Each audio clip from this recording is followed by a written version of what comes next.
Hi everyone, so this is the second PowerPoint, the second presentation for People's Health. So we're moving on to look at early modern Britain from 1500 to 1750.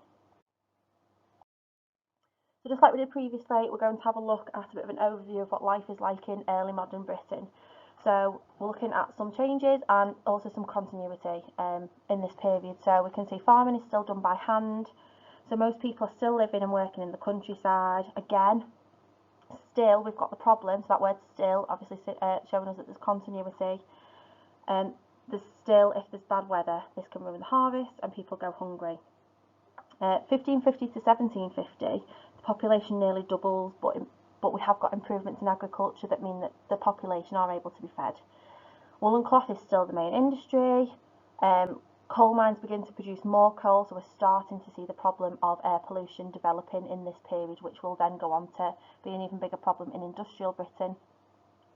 Greater trading with the wider world in this period, so when we looked at Elizabeth and the Elizabethans starting to establish colonies in North America, in India, so we've got trading in different goods like slaves, sugar, tobacco, silk, spices, cotton. Towns are starting to grow, so it's starting to become more overcrowded, and we'll start to see that become even more of a problem in the industrial period. Monasteries closing, so remember from the medieval period, the monasteries are an opportunity for the elderly and the sick to be looked after by the monks and the nuns, because they've got piped water to them. But obviously now they fall into ruin, so we've got a problem there.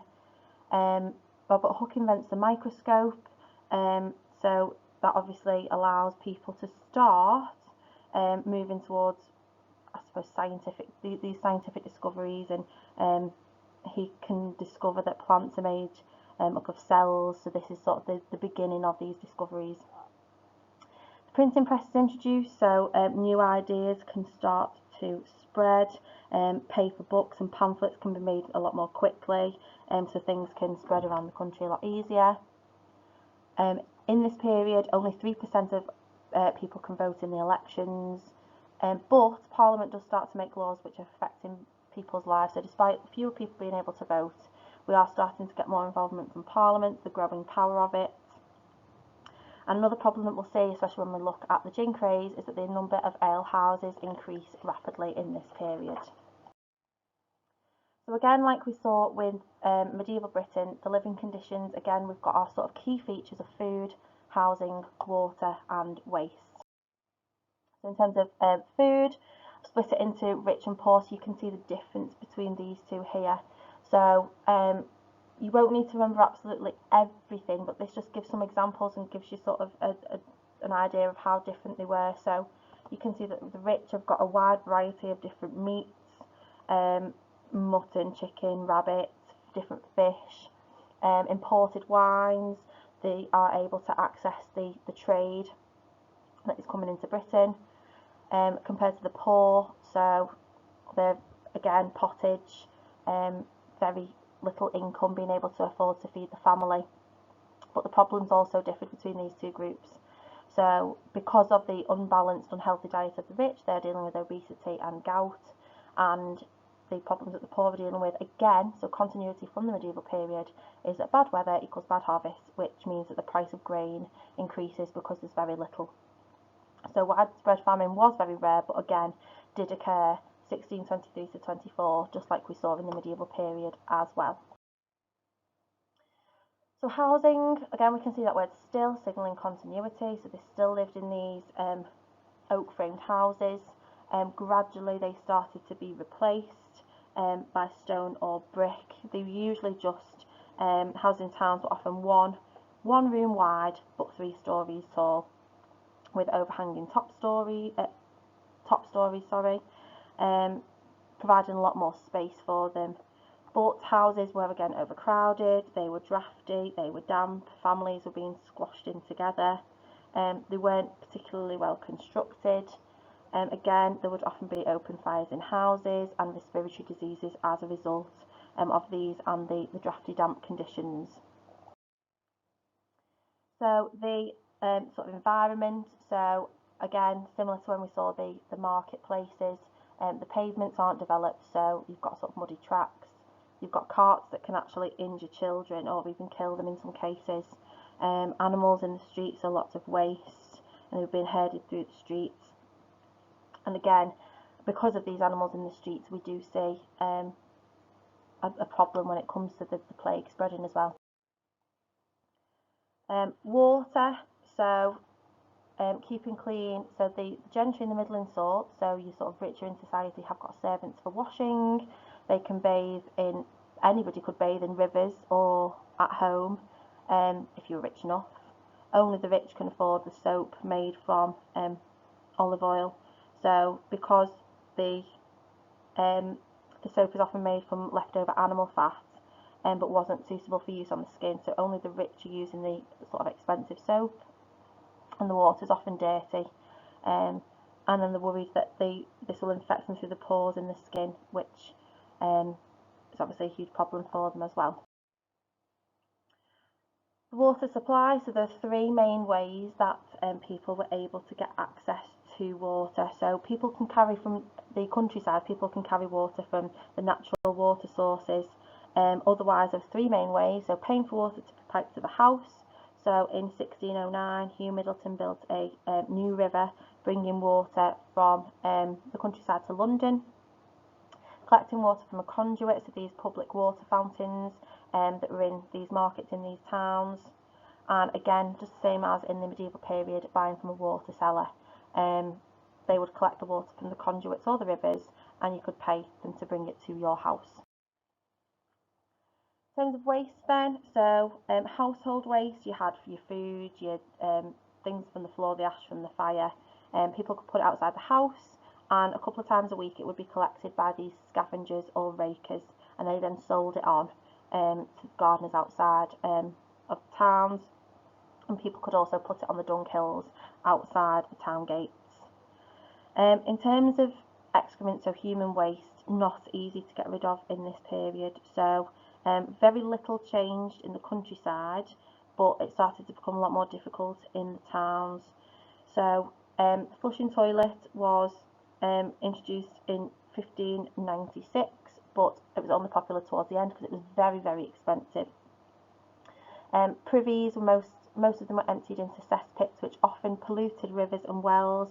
So Samuel Pepys there, as an example, in 1660 stepped into a great heap of turds, as he put it, because it had leaked into his cellar from the neighbour's cesspit. So his diary entry is famous for us being able to learn about these cesspits and privies.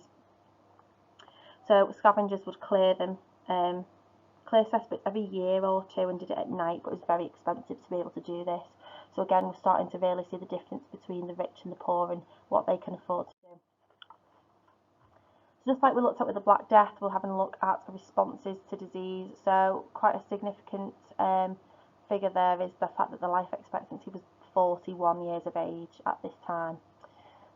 So plague wasn't the only disease that was around, so we've got other killer diseases such as typhus, spread by lice, diphtheria, dysentery, diarrhea, flu, influenza, pneumonia, syphilis, smallpox, so lots of different killer diseases, as well as the plague at this time. So this is causing high mortality, so high death rates in early modern England.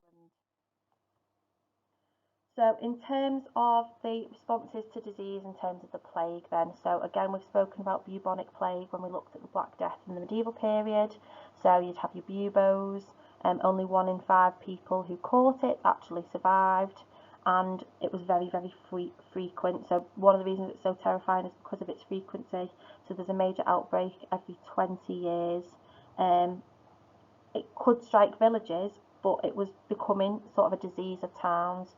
So when you see these rich people from the towns escaping to the countryside because of the overcrowding, because of the poor conditions in the towns, and them being so busy, it really does become a problem of towns. Again, still nobody knows what's causing it. Okay, so people continue to believe that God sent the plague as punishment. They still believed that miasma, this foul air, this invisible poison, caused the plague. But a slight change is that in around 1700, books started to spread new ideas. So because we are seeing more printing presses and this development of technology. We've now got the contagion theory that is starting to spread, so close contact with an infected person spreading a disease. But for continuity, there's still no understanding of fleas and rats. So after 1667, the plague never returned to England, and no one really knows why. But whatever the case was, whatever reason there was, the plague free for the first time in 400 years. But didn't know that at the time, obviously. So there's been questions that we've looked at previously in terms of responses to the plague in the early modern period, and looking at both national and local responses. So first of all, we're going to have a look at national. So when we talk about national, it's something that England puts into place, that the country does. So the government, the monarch, is actually doing something that tries to affect and impact the whole country. So Henry VIII, with his proclamation order, so you'll remember the bundles of straw and the white stick that people had to hang, so the straw was hung for 40 days. If they left the house, they had to carry a white stick to warn other people. It was the first real time that national involvement was involved in public health, but they weren't enforced everywhere, meaning that it had limited effect. So if you've got a question that's asking you to, for example, write a clear and organised summary that analyses the responses to the plague in the early modern period, if you're analysing the responses, you can say that Henry VIII's response had a limited effect, so you can include that in there. Elizabeth I introduced 17 plague orders, so just some of those are, so they're appointing searchers of the dead and had to report what they found. The aldermen, so the people who helped run in the towns, collecting money to support the sick. Tar barrels burned in the streets, burning victims' clothing and bedding. Also funerals taking place at dusk so that less people were attending. No dogs, cats should be allowed on the streets. The streets and alleys should be cleaned. Lots of different plague orders that she introduced. One of them was that you had to quarantine for 6 weeks, and all members of the family had to stay inside. So we obviously sort of recognised that with COVID in recent times. So this was more effective in reducing the spread. Okay, it wasn't 100% effective, but it was a lot more effective than Henry VIII's laws. Finally, James I, so arguably the most effective response, because it's introducing punishment. So if a healthy person who left the house, they could be whipped, and an infected person who left the house could be hanged. So sort of by the 17th century, people are starting to know how to respond. So let's have a look at some of the local laws then. So Yarmouth banned dogs, pigs and cats from streets. So remember, with the local laws, so local government responses are sort of individual towns that are sort of doing their own thing to try and protect themselves. So Yarmouth got banned dogs, pigs, cats from streets.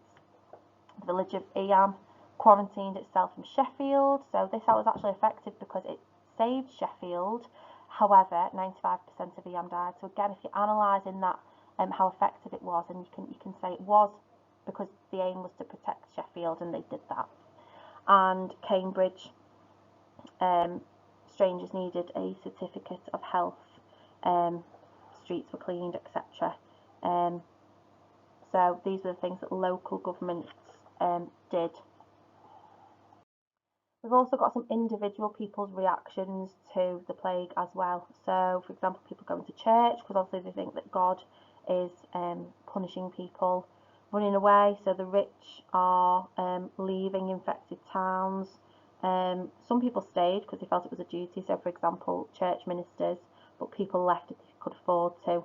But the labour and poor in particular stayed because they had nowhere else to go.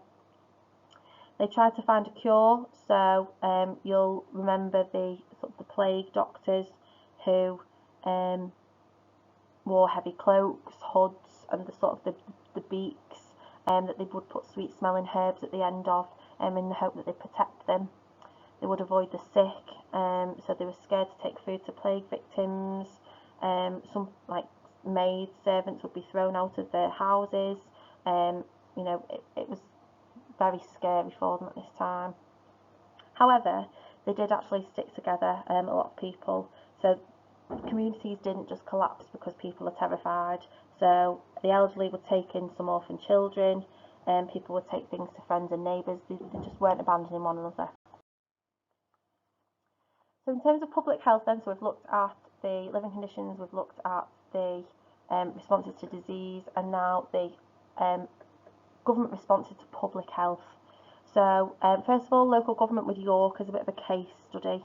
So the national policies on public health, we saw the first examples with the various different monarchs, but the governments are relying on the local people, local officials to implement the measures, and they did try and do this. York was one of the largest and wealthiest cities, so some of the rules that York's sort of aldermen, the people who are running it, enforce. So we've got they had to put the waste out for scavengers. It must not be put out until 7 p.m. The dunghills in the yard, they would receive fines if they did this. Urine and excrements are waste on the street at night. So anybody who did that, who threw it onto the street, would be fined, and you must clean outside your property twice a week. So that's some examples of things that the national government wanted local governments to do, and things that York actually did. So some of the town improvements then for the sort of the local government, we've got, as mentioned previously, the reservoir that was built in 1609 to supply water to London.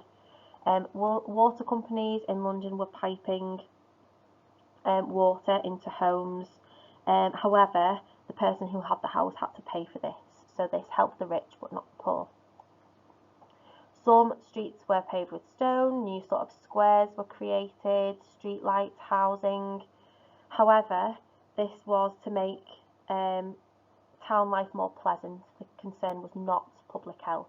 So it's to make things nicer for themselves rather than actually care about the health of the people. Problems continue, so we're seeing that continuity for the poor.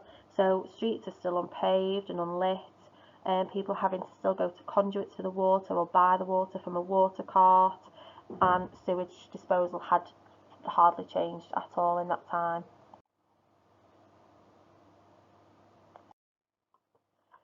So one of the things we've looked at in terms of a huge public health problem is the gin craze. So we're looking at sort of the impact that the national government are then able to have on the gin craze. So from 1550 it's illegal to sell alcohol without a licence, so that's sort of coming into force from the beginning.